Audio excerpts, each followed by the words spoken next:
Ms. Williams, this is Heather from Midwest Regional Bank calling about your mortgage. We're concerned about the missed payments for February and March. My red pen froze midair above Kylie Peterson's essay on To Kill a Mockingbird. Mortgage? My mortgage? I'm sorry, there must be some mistake. I don't have a mortgage, I said, lowering my voice as my colleague Dan glanced over from his desk in the teacher's lounge. Ma'am, I'm looking at the loan documents right now. A $375,000 mortgage for the property at 1842 Oak Ridge Drive, co-signed by you, Sarah Williams, on December 17th of last year. The fluorescent lights of the middle school teacher's lounge suddenly seemed too bright. My turkey sandwich sat half-eaten on my desk, forgotten. That's impossible. I never signed anything like that. My heart hammered against my ribs like a trapped bird. Well, your signature is here on the paperwork, Ms. Williams. The loan is now 60 days past due, and as a guarantor, you're legally responsible for the payments. My brother Mike lived on Oak Ridge Drive. I felt the room tilt slightly. This has to be a mistake. I need to see these documents. My voice sounded distant, like it belonged to someone else. I can email copies to the address we have on file. But Ms. Williams, this is serious. With the loan in default, it will impact your credit score significantly. After Heather rattled off details about payment options and late fees, I ended the call with trembling fingers. The lunch bell rang, but I couldn't move. 30 eager 8th graders waited for me in room 108, but all I could think about was that signature. My name on a document I'd never seen, much less signed. Dan approached, his brow furrowed with concern. Sarah? You okay? You look like you've seen a ghost. I think my identity's been stolen, I managed to say, though deep down, I already knew this wasn't some random thief. This betrayal had a familiar address. The rest of the school day passed in a blur.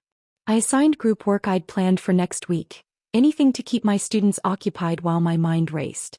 Principal Edwards even stopped by during 5th period, concerned by my unusual lack of energy. Just fighting a migraine, I lied, forcing a smile. By the time I collapsed into my decade-old Honda Civic at 3:45 p.m., my school email had pinged with a message from Midwest Regional Bank. Attached were PDF copies of loan documents bearing a reasonable facsimile of my signature. But the handwriting, the subtle curve of this in Sarah, the way the W in Williams dipped at the end, was all wrong. Close but wrong. I knew that handwriting. I'd seen it on birthday cards and permission slips my entire life. My father had forged my signature. The realization hit me with such force that I sat paralyzed in the school parking lot for 20 minutes, watching parents pick up their children, envying the ordinary problems in their lives. Did they know what it felt like to have your own family betray you? To have your name, your good name, stolen by the people who gave it to you? I grew up in Riverside, a mid-sized town where everyone knew everyone else's business. My father, Robert Williams, worked for 30 years at the local manufacturing plant before retiring as a floor supervisor. My mother, Ellen, did administrative work at the dentist's office. We lived in a modest 3-bedroom house with faded blue siding that Dad was always promising to replace. We weren't poor, but money was always discussed in hushed, serious tones. Save every penny was practically our family motto. While other kids got new bikes or the latest video games, I learned to find treasures at garage sales and take pride in my second-hand clothes. My brother Mike was different. 4 years older than me, he always wanted more, better clothes, faster cars, the lifestyle he saw in movies and magazines. Where I excelled in school, finding my place in books and learning, Mike chased shortcuts and get-rich-quick schemes.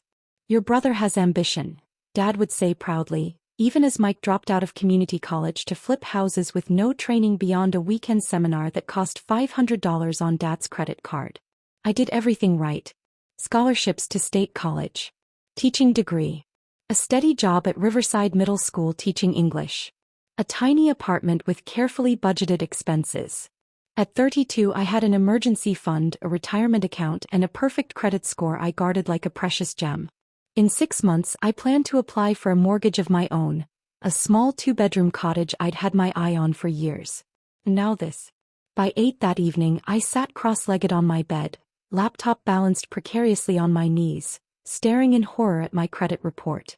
My near-perfect 798 score had plummeted to 612. 2 missed mortgage payments. A debt-to-income ratio through the roof. My phone buzzed with a text from Mike. "Hey sis, still on for Sunday dinner at mom and dad's?" So casual. So normal. Like he hadn't potentially ruined my financial future. I couldn't answer. Instead, I called my bank to verify my accounts hadn't been tampered with, then the credit bureaus to place a fraud alert. The woman at the credit bureau sounded sympathetic when I explained the situation. "Unfortunately, we see this a lot with family members," she said.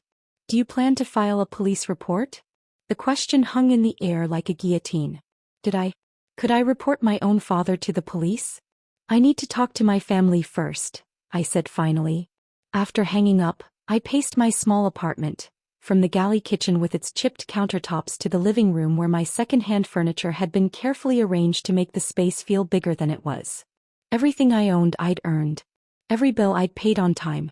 I'd been so proud of my independence, my responsibility. Now it felt like a joke. Opening my laptop again, I typed "family member forged signature on mortgage" into the search bar. The results made my stomach clench. Identity theft. Fraud. Criminal charges. Potential jail time. But also stories, so many stories, of people who'd chosen family loyalty over justice and spent years, even decades, paying for someone else's debt. People who'd never recovered financially. At midnight, I took 2 sleeping pills. Something I never did, hoping for a few hours of oblivion. But even drugged sleep brought no peace. I dreamed of courtrooms and prison cells, of my father in handcuffs and my mother's tears. Then of homelessness, of watching my careful financial plans crumble into dust as I worked second and third jobs to pay a debt I never agreed to take on. I woke at 4:13 a.m. with my sheets twisted around my legs and a decision forming like a hard knot in my stomach. I wouldn't be a victim, not even for family. Especially not for family. Friday passed in a similar haze. My students noticed my distraction. Kids always do. But I blamed allergies and pushed through. After school, I drove to the bank branch listed on the mortgage documents. The loan officer, a man named Keith with a too-wide smile and aggressively gelled hair, pulled up the file on his computer. "Yes, I remember this closing," he said, nodding. "Your father mentioned you couldn't make it in person because you were, traveling for work? He brought in the paperwork with your signature already on it. Perfectly normal procedure for a cosigner. Did you verify my identity in any way?" I asked, struggling to keep my voice steady. His smile faltered. "Well, your father provided your driver's license number, social security number, and employment information. Everything checked out." Of course it did. My father had access to all my personal information. How many times had I left my purse unattended at their house? How many important documents were still stored in my old bedroom closet? "I never signed those papers," I said firmly. "I never agreed to co-sign anything. My signature was forged." Keith's smile disappeared completely. That's a very serious accusation, Ms. Williams." "Yes," I said. "It is." Saturday morning, I went to the address on the mortgage paperwork. My brother's house. The 2-story colonial with its manicured lawn and 3-car garage looked like something from a real estate magazine, nothing like the modest homes we'd grown up in. Mike's wife Jen answered the door, their toddler balanced on her hip. "Sarah." What a surprise. Her smile seemed genuine, which somehow made everything worse. Did she know? Was she part of this? "Is Mike home?" "He's in the garage. Come on in. We just made coffee." I declined the offer and walked around to the garage where Mike was waxing his new SUV. A vehicle that probably cost more than my annual salary. "Hey sis. What brings you by?" I held up the printed mortgage documents. "Care to explain why the bank thinks I co-signed for your house?" The rag in his hands stilled. A flash of something, guilt, fear, crossed his face before he recovered. "Oh that," he said with a forced laugh. "Dad was going to talk to you about that on Sunday. It's just a temporary thing." "Temporary?" My voice rose. "My name is on a $375,000 loan I never agreed to, and it's already in default. How is that temporary?" Mike set down his waxing cloth and lowered his voice. "Look, business has been slow. The market isn't what it was. Dad said he'd handle it." "Handle it how? By committing fraud? Do you understand what this does to my credit? To my life?" He had the decency to look ashamed, at least. "It's just for a few months until my next project sells. Then we'll refinance and take your name off. The bank called me, Mike. The loan is in default. Dad will catch it up, he said too quickly. He promised. With what money? His pension? Mom's part-time dental receptionist salary. Mike looked away, his jaw tight. You don't understand. This house, my business, I've worked hard for this. No, I said, my voice breaking. You haven't. You've taken shortcuts your entire life and now you've dragged me into your mess. I turned to leave. I'll see you tomorrow at dinner. All of you better have a plan to fix this. That night I couldn't sleep at all. I sat on my small balcony watching the stars, thinking about family and trust and the future I'd planned so carefully. By morning I was exhausted but resolute. Whatever happened at Sunday dinner would determine everything. Whether we would find a way forward as a family, or whether I would be forced to protect myself at the expense of the people I'd loved and trusted my entire life. Either way, nothing would ever be the same again. Sunday arrived with the kind of perfect spring weather that usually lifted my spirits. Gentle sunshine, birds chirping outside my window, the scent of blooming dogwoods drifting through my screened porch. But today, not even nature's charms could ease the knot in my stomach as I prepared for the confrontation ahead. I dressed carefully, choosing a simple blue blouse and jeans. Nothing fancy, yet put together enough to show I wasn't falling apart. Looking in the mirror, I practiced what I would say, how I would remain calm when facing my family. The dark circles under my eyes told the story of 2 nearly sleepless nights. At precisely 1 p.m. I pulled into the familiar cracked driveway of my parents' ranch-style home. The house where I'd grown up, where I'd studied at the kitchen table, where I'd believed I was safe and loved unconditionally. The faded welcome mat, the slightly crooked mailbox, the wind chimes my mother had hung 20 years ago. Everything looked the same, though nothing was. Dad's pickup truck and Mom's sensible sedan sat in the driveway. Mike's shiny SUV was parked at the curb. Everyone was already here, waiting for the Sunday dinner ritual we'd maintained even after I'd moved out. Pot roast would be in the oven. Potatoes would be mashed. Conversations would be familiar. Except today. My mother opened the door before I could knock, enveloping me in a hug that smelled of roast beef and the lavender lotion she'd used since I was a child. Sarah, we missed you last week, she said, ushering me inside. Her smile seemed genuine, but there was something in her eyes. A flicker of nervousness, perhaps. Did she know? Had Dad told her what he'd done? The living room looked the same as always. The worn but clean beige carpet, family photos arranged on every surface. The couch with its handmade Afghans draped across the back. Mike and Jen sat on the love seat, their toddler Tommy playing with blocks on the floor. Dad was in his recliner, the Sunday paper open on his lap, but I noticed how his fingers gripped the edges too tightly when he saw me. Hey, princess, he said, using the childhood nickname I'd outgrown decades ago. How's school going? Such a normal question. Such a normal scene. As if there wasn't a $375,000 fraud hanging in the air between us. School's fine, I replied, taking a seat in the armchair farthest from him. But I think we need to talk about something else today. Mom's nervous laugh punctuated the sudden tension. Dinner's almost ready. Why don't we eat first and then? No, I said firmly. I need to address something now. I pulled the mortgage documents from my purse and placed them on the coffee table. Would anyone like to explain why my name is on Mike's mortgage without my knowledge or consent? The silence that followed was deafening. Tommy continued stacking blocks, oblivious to the adult drama unfolding around him. Jen suddenly became very interested in her fingernails. Mike looked to our father, who carefully folded his newspaper and set it aside.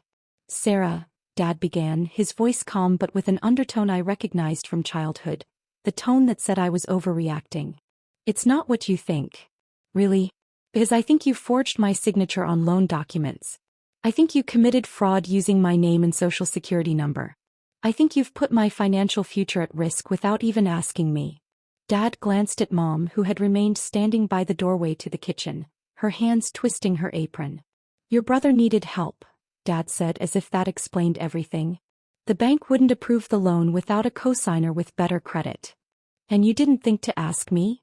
We knew you'd say no, Mike interjected. You've always been so careful with money.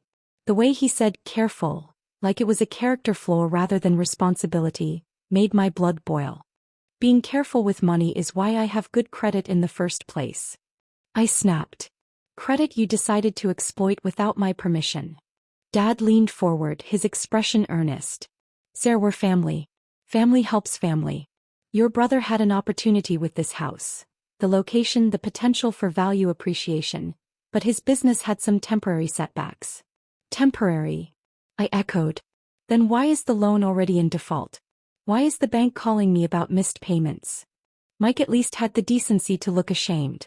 The last flip didn't sell as quickly as expected. There were some issues with the foundation that the inspection missed. And my home inspection business is just getting off the ground, Jen added quietly. We've had unexpected expenses with Tommy starting daycare. I felt a headache forming behind my eyes. So you decided that I should be responsible for your financial problems? Without even asking me. We were going to tell you, Mom finally spoke, her voice small. When things turned around. When? I demanded. After my credit was completely destroyed? After I lost my chance to buy my own home? After collectors started calling me at work? Dad stood up, a flash of anger crossing his face. We never intended for that to happen. I was handling the payments. Until you weren't, I replied. The bank says the loan is 60 days past due. That's 2 months of payments you handled, by doing nothing. Dad's face flushed. He walked to the window, his back to the room. There were some unexpected expenses. Your mother needed dental work. The truck needed repairs. So you just stopped paying a loan with my name on it? Without warning me. I could feel tears threatening, but I refused to let them fall. Do you have any idea what this has done to my credit score? My plans to buy a house this year. You're overreacting, Mike said, the dismissive tone so familiar it sent me back to childhood disputes where he was always right and I was always too sensitive. It's just a temporary setback. Once my Spruce Street project sells. Stop it, I cut him off. Just stop. This isn't a game. This is my life, my future. I turned to my father, who still hadn't faced me. Did you intercept my mail? The bank must have sent notifications. Dad's shoulders stiffened, and Mom suddenly became very interested in picking up Tommy's scattered blocks. Mom. I pressed. Did you know about this? Her hands trembled slightly as she gathered toys. Your father said he'd take care of everything. That it was just a formality to help Mike get established. We created an email account, Dad finally admitted, turning around. Used your information but had it forwarded to my account. The paper statements went to our P.O. box. The level of deception stunned me into momentary silence. This wasn't an impulsive decision or a one-time mistake. This was calculated, planned fraud carried out by my own family against me. How could you? I whispered. It's what families do, Dad insisted, his voice rising. We look out for each other. When you were in college, we remortgaged this house to help with your tuition. I didn't ask you to do that. And I paid back every penny of what you loaned me. And Mike will pay this back too, Dad countered. He just needs time for his investments to mature. I looked at my brother, who couldn't hold my gaze. Is that true, Mike? Are you planning to pay this back? Of course, he said quickly. Too quickly. As soon as things turn around. And when will that be? Because right now my credit is ruined, and the bank is coming after me for payments I never agreed to make. An uncomfortable silence fell over the room. Tommy babbled at his blocks, the only one unaffected by the tension. Finally, Dad sat back down, his expression softening into something I recognized all too well. The look he used when he was about to propose what he considered a reasonable solution. Here's what we'll do, he said. I'll bring the payments current this week. Then we can work out a schedule. Mike will contribute what he can, your mother and I will cover the rest until his business improves. And my name stays on the loan, I concluded. My credit remains at risk. Just until things stabilize, Dad said. Family sticks together, Sarah. We take care of each other. Family. The word hung in the air, weighted with expectations and obligations. The smell of pot roast wafted from the kitchen, a jarring reminder of Sunday dinners past when I believed in the safety and honesty of family. That's not family, I said quietly. Family doesn't commit fraud against one another. Family doesn't steal identities or forge signatures. Family asks for help. They don't take it without permission. You're being dramatic, Mike scoffed. It's not like we stole your car or robbed your bank account.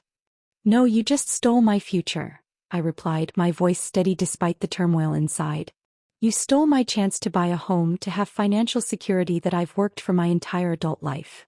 Jen shifted uncomfortably. Sarah, we never meant to hurt you. We thought.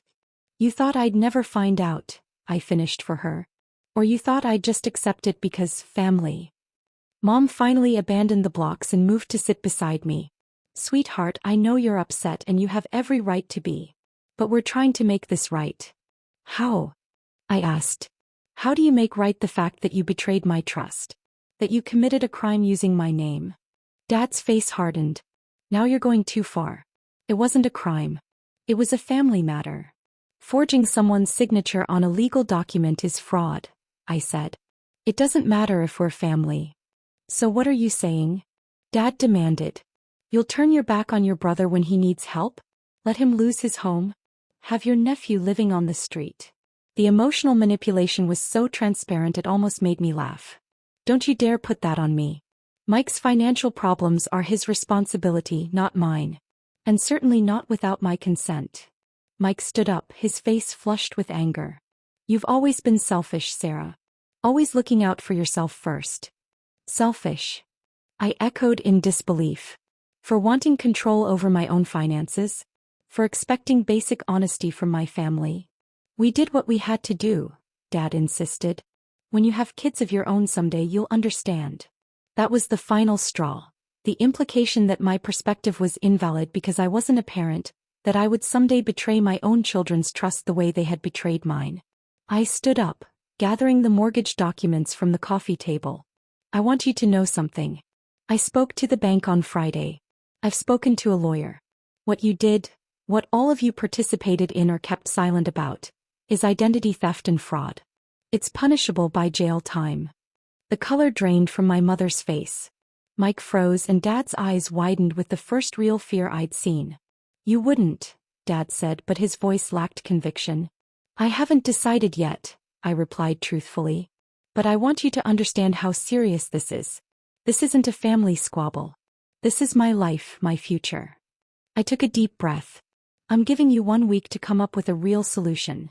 Not promises or maybes, but a concrete plan to get my name off that loan and address the damage to my credit.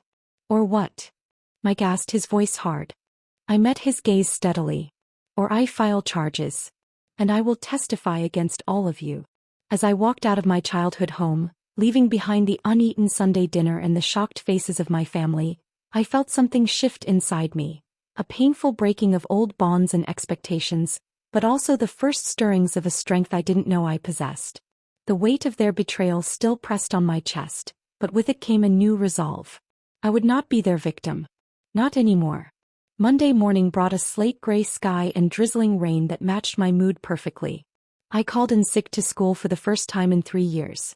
My students would survive a day with a substitute, and I couldn't face explaining my puffy eyes and distracted demeanor to 30 perceptive middle schoolers.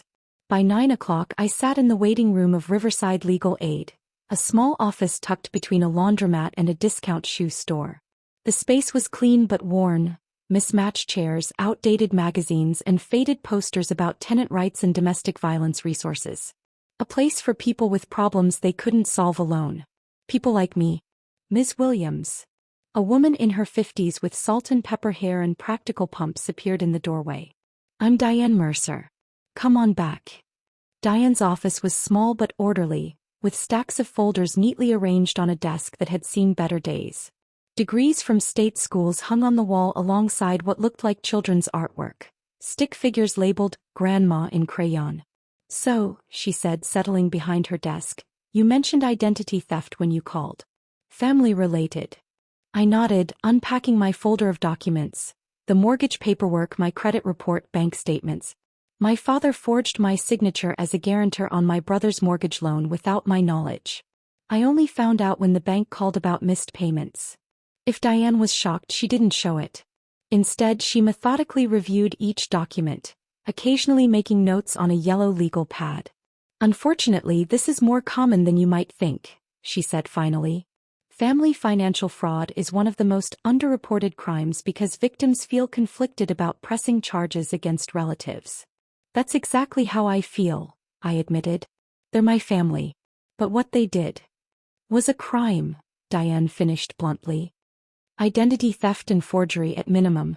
Possibly bank fraud depending on what statements were made to secure the loan. She laid out my options with the clear-eyed practicality of someone who'd had this conversation many times before. I could file a police report and press charges. I could file a fraud affidavit with the credit bureaus. I could sue my family in civil court for damages. Or, she said, you could do nothing legally and try to resolve it within the family. But I have to warn you, in my experience that rarely works out for the victim. What would happen to my father if I pressed charges? Would he go to jail? Diane's face softened slightly. It's possible. First-time offenders sometimes get probation, especially at his age. But there would likely be financial penalties and he'd have a criminal record. The thought of my father in handcuffs made my stomach twist. The man who taught me to ride a bike. Who came to every school play. Who cried when I graduated college. The first in our family to earn a degree. I need time to think, I said finally. That's understandable, Diane replied, handing me her card. But don't wait too long. The longer that loan stays in your name, the more damage it does to your financial future. That afternoon I met Emma Martinez for coffee at Riverside Roasters. We'd been friends since kindergarten, though our paths had diverged after high school. She went into finance while I pursued teaching. Now she worked as a financial advisor at the local credit union, her professional wardrobe and polished appearance a contrast to my casual teacher clothes. This is beyond messed up, she said after I explained the situation. The sympathy in her eyes was genuine without the judgment I'd feared. Have you run a full credit report? Not just the score but the complete report. I shook my head. Let's do that now. She opened her laptop and guided me through accessing a comprehensive credit report. What we found made my blood run cold. There's a credit card, I said, staring at the screen. Opened 6 months ago in my name. $4,200 balance. Emma's expression darkened. This might go deeper than just the mortgage, Sarah. We spent the next hour uncovering the full extent of the damage. The credit card with its mounting balance, a cell phone account opened in my name but with my brother's address, and inquiries for other loans that fortunately hadn't been approved. Your identity has been compromised in multiple ways, Emma said gently. This wasn't a one-time mistake. This was systematic. How bad is it? For my financial future. She didn't sugarcoat it. With your credit score this damaged, you won't qualify for a mortgage at decent rates. Possibly not at all. Your insurance premiums could increase. You might even face challenges with employment in certain fields. But if I file fraud reports? I asked, already knowing the answer but needing to hear it. Then you can begin rebuilding. It's not immediate but you can recover over time. The knowledge settled over me like a heavy blanket. To save my financial future, I would need to potentially destroy my family relationships. No middle ground. No easy path. Can I buy you another latte? Emma asked, noticing my empty cup and distant expression. I shook my head. I think I need some air. I drove aimlessly through Riverside's familiar streets, past the elementary school where I'd learned to read, the park where I'd had my first kiss, the community center where I'd volunteered during college breaks. This town held all my memories, good and bad. I'd never wanted to live anywhere else. Without conscious decision, I found myself parking outside the small cottage-style house I'd hoped to buy. A 2-bedroom with blue shutters and a front porch just big enough for a reading chair. I'd driven past it for years, watching as the for sale sign went up 3 months ago. I'd been saving for the down payment, planning to apply for pre-approval next month. Another car pulled into the driveway. A young couple, probably around my age, emerging with a realtor. The woman's face lit up as she looked at the house, her hand instinctively finding her partner's. They looked how I felt every time I drove by, hopeful, excited, seeing possibilities rather than just wood and brick. They were going to make an offer. I could see it in their body language, the way they lingered on the porch, already imagining themselves there. The future I'd planned for myself was slipping away before my eyes, becoming someone else's reality. I drove away with tears blurring my vision, finally pulling over in the empty high school parking lot where I could cry without an audience. It wasn't just about the house. It was about having the life I'd worked for stolen by the people who should have protected me. It was about trust shattered and futures derailed. My phone buzzed with a text from my mother. Please call us. Dad wants to talk. I ignored it, just as I'd ignored the 3 previous messages and 2 missed calls from my father himself. What could they possibly say that would undo this damage? Tuesday, I returned to school, burying myself in lesson plans and student essays. My 8th graders were reading The Outsiders, and the irony wasn't lost on me as we discussed loyalty, family bonds, and making difficult choices. Ms. Williams. Zach Reynolds raised his hand during our discussion. Do you think Ponyboy should have stuck by his family no matter what, even when they messed up? The question hit too close to home. I think, I said carefully, that family is complicated. Love is important, but so is respect. And sometimes the hardest choices are the ones where either decision costs you something valuable. By lunchtime, my phone showed 5 more missed calls. 2 from Mike, 3 from Dad. A text from Jen. The bank is threatening foreclosure. Please call us. I silenced my phone and ate my sandwich in the quiet of my classroom, grading papers to keep my mind occupied. Principal Edwards stopped by, concern evident in her gaze. Everything okay, Sarah? You don't usually miss Mondays. Just fighting a bug. I lied, the same excuse I'd given when calling in sick. I'm fine now. She didn't look convinced but didn't press further. My door's always open if you need to talk. After school, I stopped by the small gym where I took yoga classes. Exercise had always helped clear my head, and today I needed clarity more than ever. As I rolled out my mat, Tracy, the instructor, smiled in greeting. Haven't seen you in a while, she said. Life got busy? Something like that, I replied, forcing a smile. During the class, as I moved through the familiar poses, my mind finally began to quiet. In the stillness of a held warrior pose, a memory surfaced. My father teaching me to ride a bike, his hand steady on the seat as he promised not to let go until I was ready. I've got you, princess. I won't let you fall. But he had let me fall. Not by accident but by choice. By deciding that my financial security was less important than covering for Mike's mistakes. By betraying my trust in the most fundamental way. By the time I left the gym, the decision had crystallized. I would not sacrifice my future to protect people who hadn't protected me. Wednesday morning, my phone rang with an unfamiliar number. Ms. Williams? This is Trevor from Capital Collections. I'm calling about your delinquent mortgage payments. That mortgage was taken out fraudulently, I interrupted.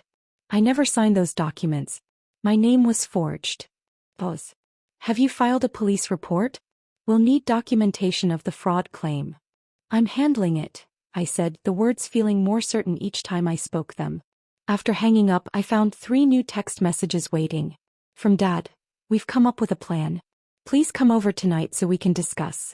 From Mike, Dad's emptied his retirement account to catch up the payments. We can fix this. Don't do anything drastic. From Mom, please, sweetheart. Family means forgiveness. Their words tugged at my heart. The familiar pull of family obligation, the desire to believe they could make this right. But Emma's words echoed louder. This wasn't a one-time mistake. This was systematic. I found myself at a crossroads, the weight of the decision pressing down on me like a physical force. On one path lay family peace at the cost of my financial future. On the other, justice and self-protection at the cost of family relationships. During my planning period, I called Diane Mercer. I've made my decision, I told her. I want to file the fraud reports. All of them. Are you sure? She asked, though I heard approval in her voice. Once you start this process, it will be difficult to turn back. I'm sure, I said, and was surprised by the steadiness in my voice. They made their choice when they forged my signature. Now I'm making mine. After school, rather than driving home, I found myself at Riverside Park, walking the familiar path around the small lake. The late afternoon sun cast long shadows across the water, ducks paddling serenely as if the world weren't shifting beneath my feet. An older woman sat feeding birds on a nearby bench, her silver hair catching the light. She smiled as I passed. Beautiful evening, isn't it? She said. I nodded, slowing my pace. Something troubling you, dear? You have that look my daughter gets when she's carrying the weight of the world. Perhaps it was the kindness of a stranger, or simply the need to speak my truth aloud, but I found myself sitting beside her. I'm about to do something that will hurt people I love, I said. But if I don't do it, I'll hurt myself. She nodded sagely, tossing another handful of crumbs to the gathering birds. The hardest choices are rarely between good and bad. They're between bad and worse.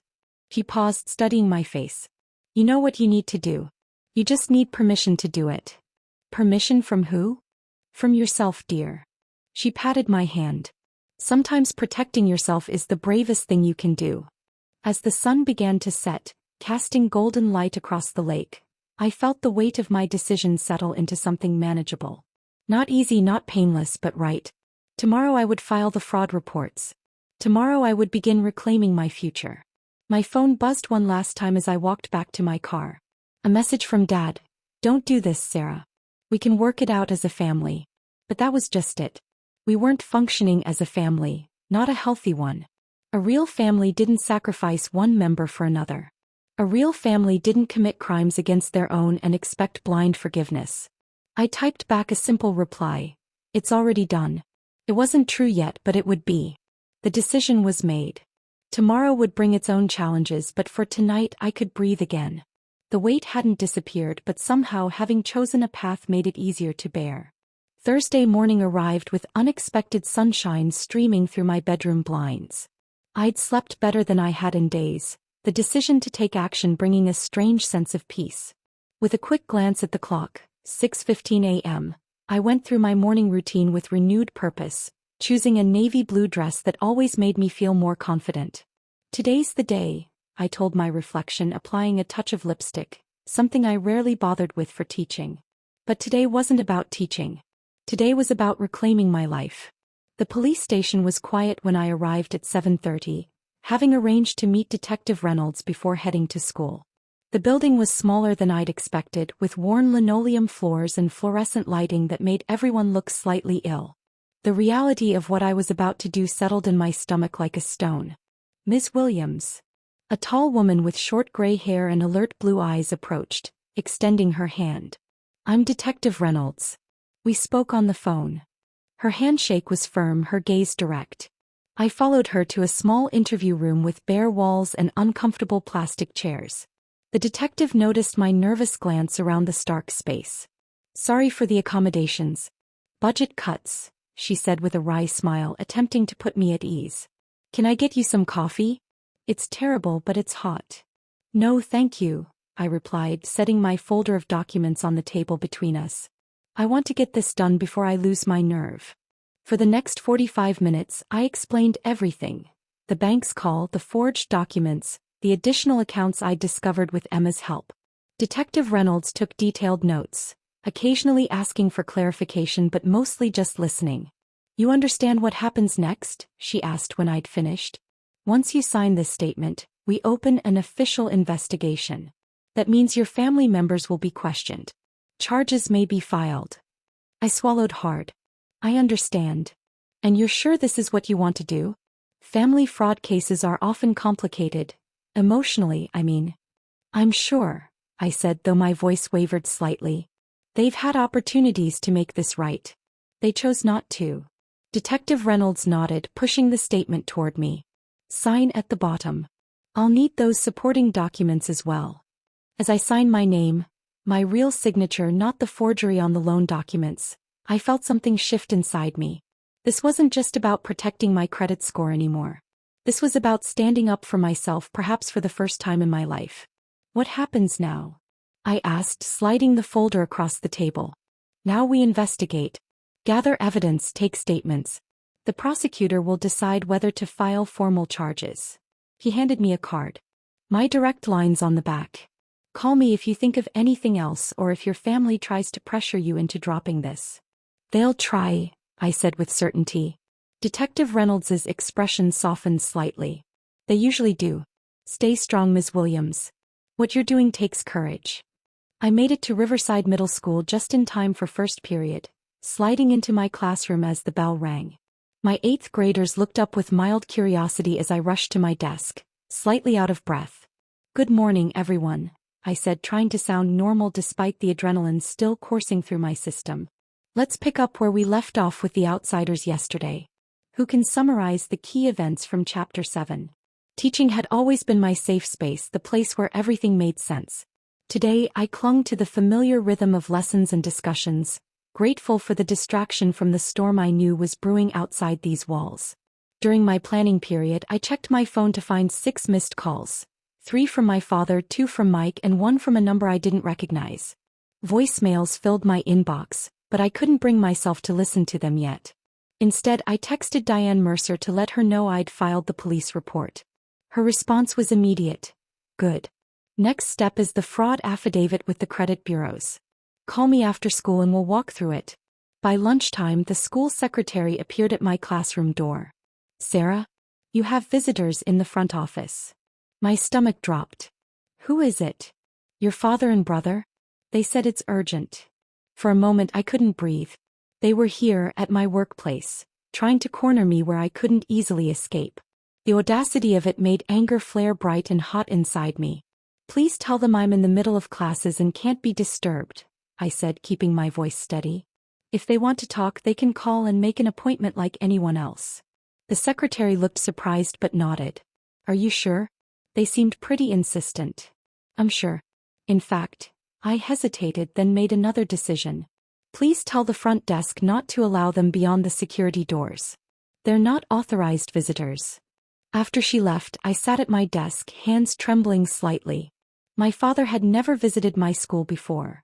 Not for open houses, not for the teaching award I'd received last year. But now, when it served his purpose, he showed up unannounced, expecting me to drop everything. Not this time. I texted Detective Reynolds. My father and brother just showed up at my workplace. I've asked the school not to let them in. Her response was immediate. Good. If they persist or return, call 911. Document everything. When the lunch bell rang, I stayed in my classroom rather than risking an encounter in the hallways or teacher's lounge. Through the window, I could see my father's familiar pickup truck still in the visitor parking lot. My heart raced, but I forced myself to eat half my sandwich while grading vocabulary quizzes. A knock on my door made me jump. Principal Edwards stood in the doorway, her expression concerned. Sarah? Do you have a minute? I nodded, trying to appear calmer than I felt. She closed the door behind her and took a seat at one of the student desks. Your father and brother were quite upset when I told them you weren't available. They said there's a family emergency. There's no emergency, I said firmly. There's a family issue, but it's being handled through appropriate channels. Principal Edwards studied me for a moment. They mentioned legal matters. Said there's been a misunderstanding that needs to be cleared up immediately. I almost laughed at the word misunderstanding, as if forging my signature on a $375,000 loan was equivalent to mixing up dinner plans. It's not a misunderstanding, I replied. And yes, there are legal matters involved, which is precisely why I can't discuss it with them outside proper channels. To my relief, she nodded. I told them school policy prevents me from disrupting teachers during instructional hours. They left, but your father said to tell you they'll be at your apartment this evening. A chill ran through me at the thought of them waiting at my home, possibly forcing a confrontation in the one place I felt safe. Thank you for the warning. Sarah, Principal Edwards said, her voice gentler, if you need time off or any other support, please let me know. Whatever's happening, you don't have to handle it alone. The unexpected kindness nearly broke through my carefully maintained composure. Thank you. I might need to take you up on that. By the time the final bell rang, my nerves were frayed from constantly checking the classroom door and windows. My father's truck had disappeared from the parking lot, but that only increased my anxiety about what awaited me at home. I called Emma as I walked to my car. Can I stay at your place tonight? My family's planning an ambush at my apartment. Of course, she replied without hesitation. Want me to grab some of your things? I still have your spare key. Would you? Just pack enough for a couple of nights. Clothes, toiletries, my laptop. Oh, and the folder in my desk drawer labeled, Important Documents. Consider it done. Come straight to my place. I'll order pizza. The relief of having somewhere safe to go, someone who supported my decision without question, brought tears to my eyes. Thank you, Em. I don't know what I'd do without you. That's what friends are for, she said simply. Besides, your family is way out of line. This isn't a misunderstanding, it's fraud. Hearing someone else say it so plainly validated my decision in a way nothing else had. This wasn't an overreaction. I wasn't being selfish or unforgiving. I was responding appropriately to a crime committed against me by people who should have protected me. As I drove to Emma's apartment across town, My phone rang with my Aunt Carol's number. I hesitated, then answered on speaker. Sarah? It's your Aunt Carol. Your mother called me, hysterical about some police investigation. I sighed. I'm guessing she didn't tell you why there's an investigation. Something about helping your brother with a loan? She wasn't making much sense. They forged my signature on a $375,000 mortgage, Aunt Carol. Without my knowledge or consent. The loan defaulted and now the bank is coming after me. A long silence followed. They did what? I explained everything as I drove, including the additional accounts they'd opened in my name. By the time I finished, I'd arrived at Emma's building, but I sat in my car to finish the conversation. Your father did this? Aunt Carol's voice had hardened. My own brother? Yes. And now they're showing up at my workplace, trying to pressure me into dropping the investigation. Another silence, then, this isn't the first time, Sarah. My breath caught. What do you mean? Your father has a history of financial manipulation. He did something similar to me years ago, before you were born. A business loan that nearly bankrupted me when it went bad. The revelation stunned me. You never told me. What would have been the point? Your mother convinced me to keep quiet to protect the family peace. Her bitter laugh carried through the phone. All I got for my silence was a brother who never faced consequences and 30 years of strained family gatherings. I'm not staying silent, I said. Good, Aunt Carol replied firmly. And Sarah? If you need someone to testify about your father's character or financial history, I'm available. An unexpected ally from within the family. Tears pricked my eyes again. Thank you, Aunt Carol. Inside Emma's apartment, I found comfort in friendship and temporary sanctuary. We ate pizza, watched mindless TV, and carefully avoided checking social media where family drama would undoubtedly be unfolding. Around 9, my phone buzzed with a text from an unknown number that turned out to be my cousin Tyler, Mike's wife's brother. Your whole family is at your apartment. Your dad is talking about breaking in to get his papers before the police do. Thought you should know. I immediately called Detective Reynolds, who promised to send a patrol car to check on the situation. An hour later she called back. Officers found your father, brother, sister-in-law, and mother at your apartment. No break-in, but they were clearly waiting for you. The officers advised them to leave, which they did, but you might want to consider a restraining order if this behavior continues. A restraining order against my own family. The thought was surreal, yet I found myself nodding. I'll consider it. Thank you. That night, sleeping on Emma's pull-out couch, I dreamed of courtrooms and family photos torn in half. But when I woke Friday morning, despite the emotional turmoil, I felt oddly at peace. For perhaps the first time in my life I was putting myself first. And while it hurt, it also felt like finally breathing clearly after years of holding my breath. My phone showed new messages from my family, but I left them unread. Instead, I texted Detective Reynolds. Any update on the investigation? Her response came as I was getting dressed for work. Things are moving. Can you come to the station this afternoon? We have questions about some additional documents. I replied with a simple, I'll be there. Whatever happened next, I would face it standing tall. No more being the family doormat. No more sacrificing my future for others' mistakes. This was my life and I was finally taking control of it. 3 weeks later, I sat on a hard wooden bench outside Courtroom B in the Riverside County Courthouse, smoothing invisible wrinkles from my charcoal gray skirt. The formal charges had come faster than expected: forgery, identity theft, and bank fraud against my father. Mike had been charged as an accessory. My mother, while not criminally charged, would be called as a witness. Diane Mercer sat beside me, reviewing notes on her tablet. Remember, she said quietly, just tell the truth. Answer questions directly. Don't elaborate unless asked. I nodded, my throat too dry for words. Despite my certainty that filing charges had been the right decision, the reality of sitting in a courtroom while my father faced criminal proceedings made my stomach churn. The prosecutor, a brisk woman named Andrea Winters with impeccable suits and a no-nonsense demeanor, had warned me this preliminary hearing would be difficult. Family fraud cases always are, she'd explained during our preparation meeting. Defense attorneys try to frame it as a misunderstanding or a family matter that doesn't belong in court. The courtroom doors opened and I watched my father enter with his attorney, a former family friend named Greg Sullivan who'd known me since I was a child. The betrayal of seeing him represent my father against me was just one more hurt in an endless series.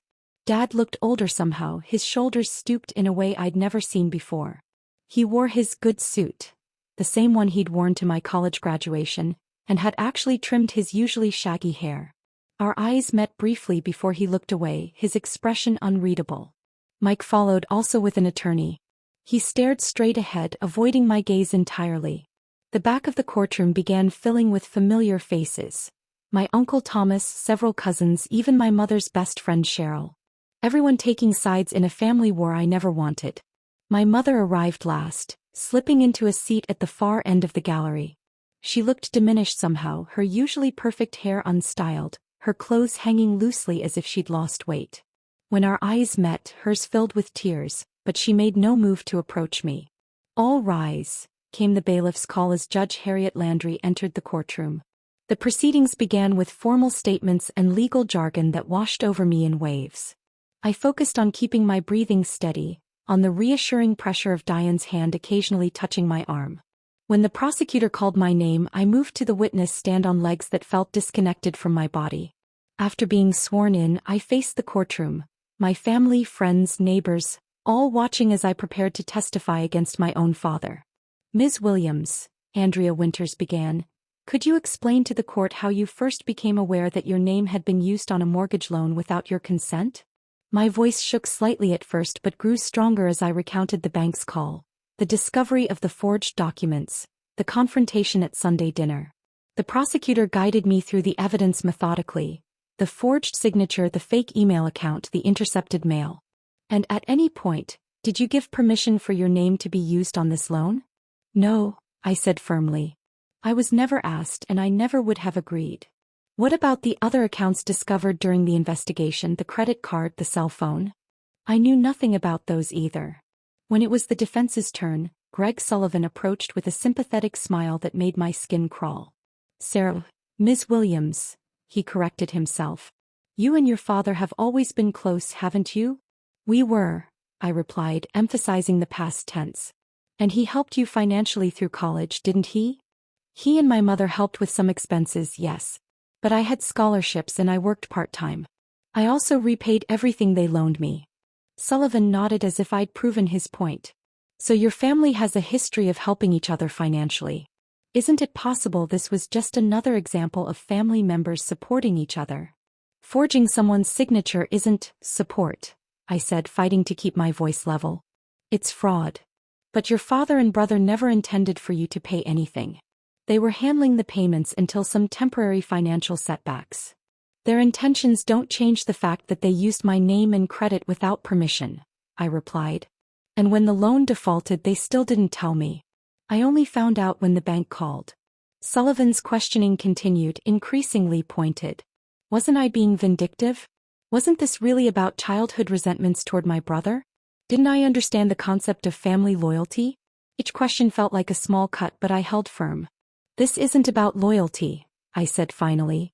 "It's about trust. They betrayed my trust and potentially ruined my financial future. If family means anything, it means not hurting each other that way." By the time I stepped down, I felt drained but oddly empowered. I'd spoken my truth in public without flinching. The next witness was Keith, the loan officer from the bank. I watched him squirm as he admitted he'd never actually seen me sign the documents, that he'd accepted papers with my signature, brought in by my father. "Mr. Daniels," the prosecutor asked, "did Robert Williams ever joke or make comments about his daughter not knowing about the loan?" Keith hesitated, glancing at my father. "There was a comment when we were completing the paperwork. Mr. Williams said something like, 'What Sarah doesn't know won't hurt her.' I thought he was just joking." A murmur ran through the courtroom. I stared at my father, trying to reconcile this calculating stranger with the man who'd taught me to ride a bike, who'd cheered at my school plays.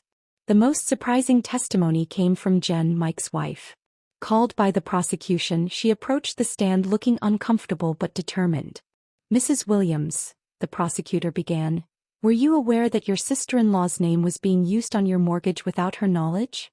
Jen glanced at Mike, who stared at the table in front of him. "Yes," she said quietly. "Mike told me after it was already done. He said his dad had taken care of it." "And how did you feel about that?" I was uncomfortable, Jen admitted. I told Mike we should tell Sarah, but he said it would only be for a little while until the business improved. Did you know about the other accounts, the credit card, the cell phone? Jen looked genuinely shocked. No. That was never mentioned to me. Mike's face darkened, and I realized there were aspects of this betrayal that extended beyond me. Jen had been kept in the dark about some of it too. The final witness of the day was my father himself, called by his own attorney in an attempt to mitigate the growing damage. He walked to the stand slowly, the confident stride I remembered nowhere in evidence. Robert, Sullivan began gently, could you explain to the court why you included your daughter's name on the mortgage loan? Dad cleared his throat. It was just meant to be temporary. Mike's business was going through a rough patch, but he had several properties about to sell. The bank wouldn't approve the refinance without a cosigner with better credit. Did you intend for Sarah to ever make payments on this loan? No, of course not, Dad insisted. This was between Mike and me. Sarah was never supposed to be involved at all. So why not simply ask for her help? Dad hesitated, and for the first time I saw genuine regret cross his face. She's always been cautious with money. Conservative. I knew she'd say no, but this was a sure thing. Mike just needed a little time. And now that this has escalated to criminal charges, how do you feel? Devastated, he said, his voice cracking.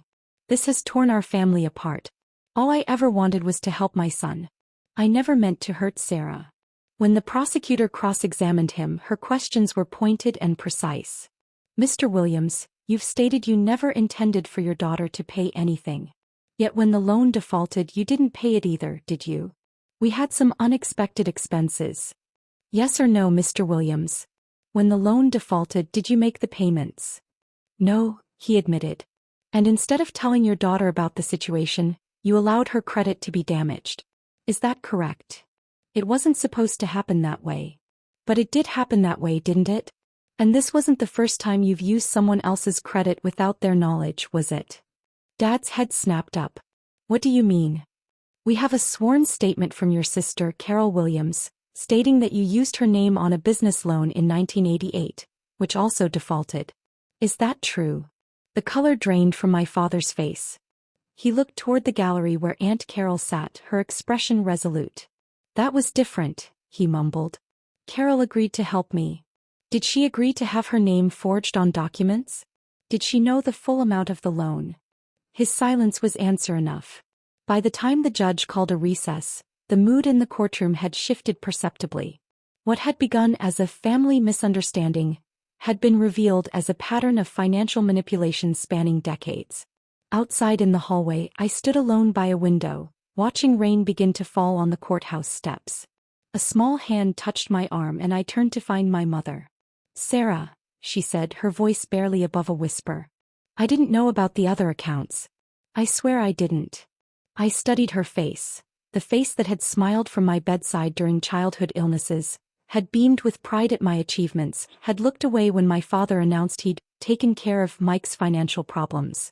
But you knew about the mortgage, I said. You knew he forged my signature. She nodded, tears sliding down her cheeks. I told him it was wrong. But he said it would only be for a little while and you'd never even know. That doesn't make it better, Mom. That makes it worse. She dabbed at her eyes with a tissue. I know that now. I should have stood up to him. I should have protected you. The raw honesty in her voice reached something in me that all the legal proceedings hadn't touched.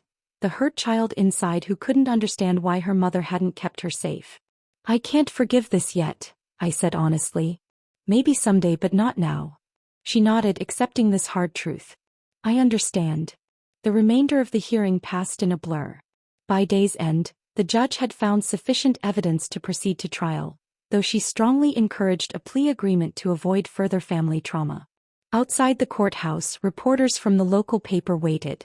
Family fraud cases rarely made the news, but ours had caught attention because of my father's position as a respected community member and my role as a teacher. No comment, Diane said firmly, guiding me toward her car as cameras clicked.